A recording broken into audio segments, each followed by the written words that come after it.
Mind Your Farm Business on RealAgriculture.com is brought to you by RBC Royal Bank.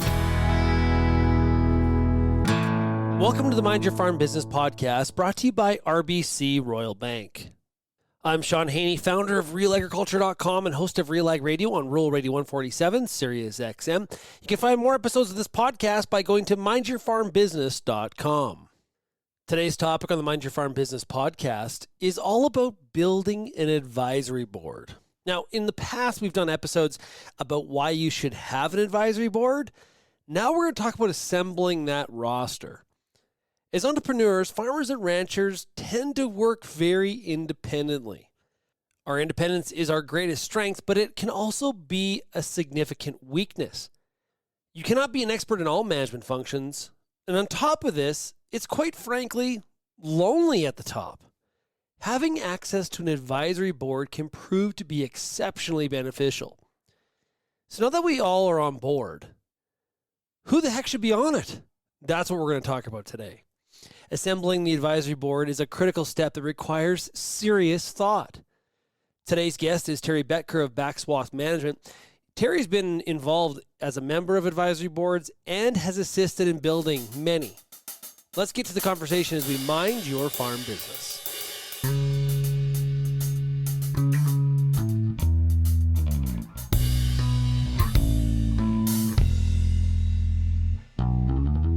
Hey Terry, how you doing today? I'm doing good. I live in Winnipeg, so we've got a lot of snow laying around here, Sean. It's a typical old prairie winter here. Yeah, we'll take as much moisture as we can possibly get.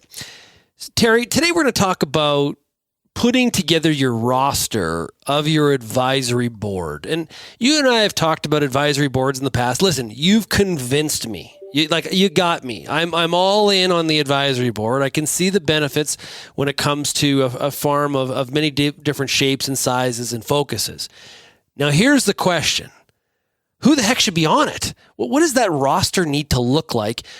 Before we start throwing out names as individual farmers, what are kind of the criteria? How do we assemble, almost like a sports team, how do we assemble this roster? What should we be looking at? I think the people that you would want or a farmer would want on his or her advisory board is a function of what are their priority or what's their areas of priority attention, and align the people that would sit on their board with what the current, and when I say current, Sean, the next 3-5 years, so that kind of currency, not in necessarily the next year. I mean, although you could, I know of situations where advisory, or I'm aware of situations where advisory boards have been put together for a very defined and sometimes quite short existence to support a farm family through a specific need. But in a broader perspective,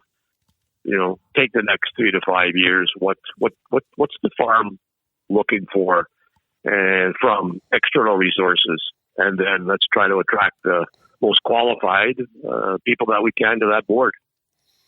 So what if my issue is? Let's keep it simple. My issue is I'm looking for assistance. I'm running the farm. And I got a lot of operational concerns. I got a lot of strategic thoughts. I've got to kind of make some decision making on that. There's a lot of variables out there we're trying to steer through.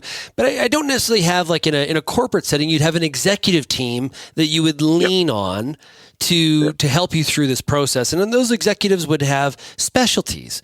And so instead of that situation, I need an advisory board to assist me through some of these, big picture items. Is it a case of just making sure that everybody on the roster of the board sort of fits a different functional area of management? I've seen that. I've been part of forming boards. I've been on a couple of boards that way. So sure, it could be as specific as that. I think we could even maybe back up and have the farm family at first determine what do they want in a makeup of a board. Is it 3 members, 5 members, how many? So let's just say that they're going to start off with 3.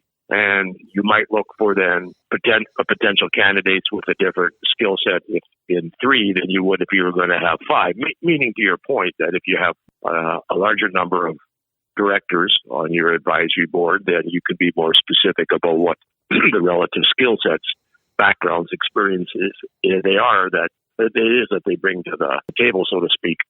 From then, boy, I mean, it's a pretty open book. I hear a lot of times from people when they're talking about forming a board, about and asking me questions about who should be on that board. And I'll use the word some misunderstanding about who could be on that board and where that comes in. I often get the comment, well, I'll have my accountant be on the board or my lender or a lawyer, because they're all advisors. So for some farms, that's a logical extension that those professionals would be on an advisory board, and that could work. Well, I've been on a board where it worked for a while, and then at a certain point, the farm determined that they were looking for input beyond what those professionals brought to the discussion. And I certainly don't say that with any disrespect for accountants and lawyers or lenders, but an advisory board has a very specific function. And maybe the best way to explain how I think it should work is, if a farm were to form, if you were to form your advisory board and you had a meeting, you would have your advisory board directors there, and then you would invite your accountant to come and talk about financial stuff, perhaps, or your lawyer to come and talk about something that was had specific legal consequence to what was going on in the business, or perhaps your lender. So they become almost like resources to the advisory board. And what I've read on and what I've come to learn on advisory boards, what I've come to learn and understand of them, if I was going to form a board, I would look to resources other than the professionals, other than the lawyers and the accountants. So then who? And one of the things that I think farms that are thinking about doing this might be quite surprised to know is that you can attract some really, really qualified, competent people to sit on a board without a huge investment required. One of the comments, Sean, that I make to farmers when we're having discussions about an interest in advisory boards is to set your sights high on who you could attract to the board. Can you give me an idea about that? Like, do you mean like somebody that's maybe been like a past CEO in another industry, or like what kind of people are you talking about? Yeah, without naming names, I'll say one board that I know of has had for 2 or 3 years now as one of their directors, past president of one of the major Canadian grain companies, sitting on their board, and the compensation attached to that person's presence on the board is very manageable. And how does that happen? Well, of course, there's a effort required in identifying who those people might be. That's the tricky part. I'm not aware of any roster that exists out there where someone can dial up a number or go to a website and choose from a roster of potential advisory board members. It's word of mouth. Who do you know? And then you find somebody and talk to them, and who do they know? And it's really that kind of process. But yeah, outside, well, what I was thinking about this interview, business owners, retail executives, like ag retailer executives, retired, active in the industry, even farmers. Could be not a neighboring farm. It could be a farmer in another sector that's dealing with different issues, for example. Those are some of the people that I would look for. If I was talking to a farmer about forming an advisory board, I'd say, well, that's where I would start. Avoid loading it with friends. Oh, that'd be good comments. Yeah, the beauty of an advisory board, as you know, is that there's no fiduciary responsibility. There's no accountability from the farmer to the advisory board. And that part I think is attractive to farms that don't really want to set up the hierarchical structure of a true board.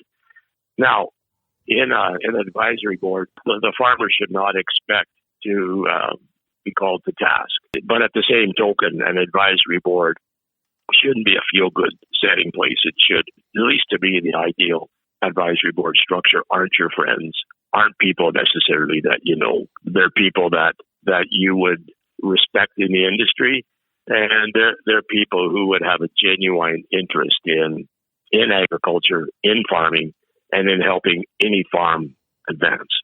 Oh, it's the proverbial finding people who have a great deal of experience and expertise who are willing to give back to the industry. And I'm convinced those people are out there. I know of some of them, and I'm sure I don't know them all by a long stretch. We'll get back to the rest of the Mind Your Farm Business podcast, but first a word from our sponsor, RBC Royal Bank.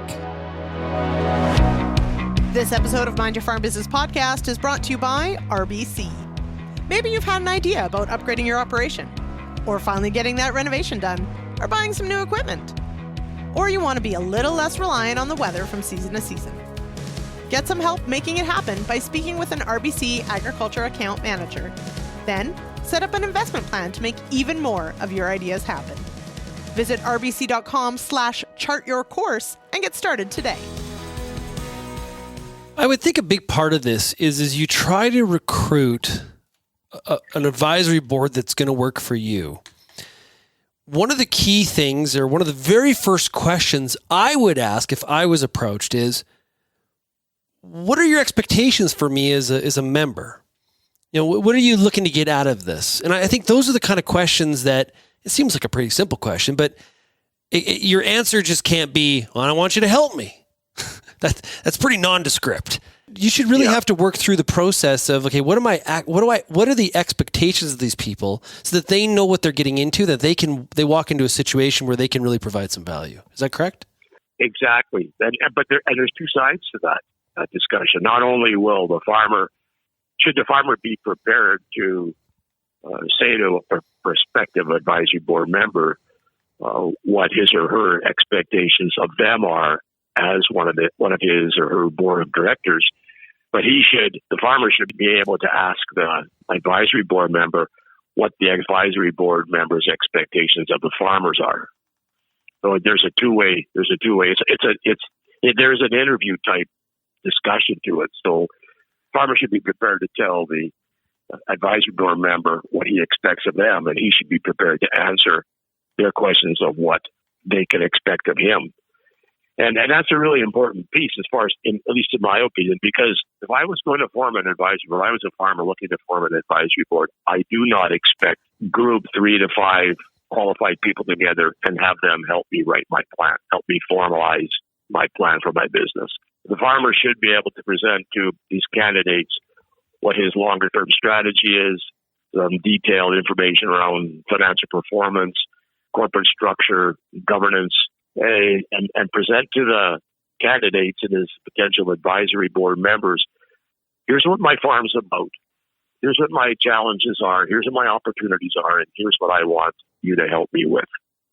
And that way, then the farmer will attract the best candidates. Is there any standard practice on how often you would meet with your advisory board? I'm not aware of a standard practice. I know from experience, quarterly would be the most frequent that I've come across. Semi-annually, quarterly, 2 to 4 times a year. Sean, a defined rotation of what's going to get discussed at each meeting, who's going to be at the meetings. This is the information that the advisory board members are going to want to know. They're going to want to know who else is going to be on the board, and they're going to want to know, what structure are they going to advise the farmer within. So not only do I think that the farmer should be readily prepared to share information with these candidates about what the board members are going to have to work with, there should also be clarity around the structure of the board. Ideally, Sean, written into a charter and a farmer being able to present to a potential candidate is this is how my advisory board is going to function. The better developed and designed structure the farmer has for his advisory board, the better candidates he's going to attract. That's interesting. Yeah. The candidates, they're going to make a determination. Let's say you're forming a board. You come across this person, and you don't know that person. Well, you're going to interview that person, but they're going to be interviewing you, and they're going to be making their determinations around, is this where I want to spend some of my time? And so the better you put your foot forward, Sean, the better impression you're going to make, the greater likelihood it is. And I think there's just logic to this, that you're going to attract the most qualified candidates. So, Terry, give me some idea on things to avoid. What should I not do? I think this whole topic of trying to build this roster of an advisory board and structuring it properly, what are things that I should be avoiding? I would avoid friends. I would try to avoid having farmers on my advisory board. I would avoid having my professionals on the board. So those are three things I would avoid. Then it becomes there's almost some personal preferences to this. I would like a diverse board from two or three ways. I would like, obviously, I think, a diverse business background. So I wouldn't want, if I had a board of three, for example, to start with, I don't think I would like or want to have three grain industry people. I'd want to have maybe somebody in ag, maybe somebody in completely non-ag, someone that's had some success in business, but really not in agriculture. That's possible.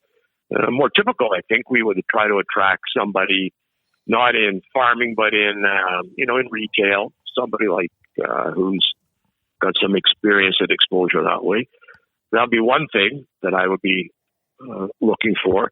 I would try to find somebody that has some gray hair, and I would try to find somebody that's mid-career. I would like the perspective of, and it's not to be an age thing. It's perspective of experience. I'd be looking at that, and then this is absolutely something that personally would be what I would look for, and I would look for gender diversity. I think men think differently about things than women. And I think if I was going to form my advisory board, if I could find a qualified candidate that was of a different gender, say like not all men or not all women, I would absolutely rank that up there fairly high on my priority when I was trying to find the right candidates. Terry, this has been awesome. This is such an important topic because I think this is something that more and more farms are looking towards. It can be lonely at the top. Right? It can be very, very lonely. And this is a way to really help yourself out, to have a group of people that you can lean on, tell them, some of the things that you're maybe struggling with strategically, decisions to make, where to go with the business, all of those kinds of things. It could be a group of immense value. And it's not a life decision. You kind of outlined this, that it could be an advisory board to solve a certain problem over a certain distance of time, or it could be something that's set in stone for a long time. And maybe there's people come and people go, and you try to build the board what's based on the decisions you're struggling with at that point. So I just think this is a very, very powerful tool. I've seen it work. I've seen the benefit that accrues to a farm business that has a nicely functioning advisory board in place. I've seen those boards. I've seen the change in those boards. So the advisors typically don't come and stay for a long time. And I think that's good because then you continue to get fresh input. But exactly as you suggest, where would a farm go? Well, I mean, there's all kinds of places where a farm could go to get opinion, but we're looking for opinion from people who have experience in business and who are able and willing to provide unbiased input into the farm it is that they're working with. Ask difficult questions. They're not supposed to be judgmental. They're supposed to be supportive. But even in through the support of interrelationships that they have between their presence and the farmer. It's supposed to be supportive. So ask the hard questions. Provide, Sean, a degree of accountability. Because if a farmer forms an advisory board and they meet 3 times a year and got a pretty good board, and we have 2 or 3 meetings, and every time there's a meeting, and next meeting the board gets together again, the farmer hasn't done anything. Not that they have to do anything, but there's got to be some accountability on the part of the farmer to seriously want to effect change to advance the business. That's how you'll retain the best board possible. Where they work, they're amazing, and it doesn't require a huge investment. Terry, thanks so much for joining us today on the Mind Your Farm Business podcast. Sean, thanks for inviting me. Terry Betker of Backswath Management had some great advice in building the ideal advisory board. I really like the idea of thinking about building your advisory board like building a sports team roster. There are positions, expertise, and roles that you're trying to fill based on the challenge in front of your business. Having a group of people that you can rely on, very importantly, trust, and will provide you feedback, it's just so valuable. The key is to assemble the right team, so hopefully today's episode assisted you in getting closer to that. I hope you enjoyed today's discussion. If you have any feedback or comments, you can tell us about your experiences in putting together an advisory board or just about an advisory board in general. You can email me at shaney@realagriculture.com, or you can call the Real Ag listener line at 855-776-6147. You can find more episodes of the Mind Your Farm Business podcast at mindyourfarmbusiness.com. Thanks to RBC Royal Bank. And until next time, keep on minding your farm business.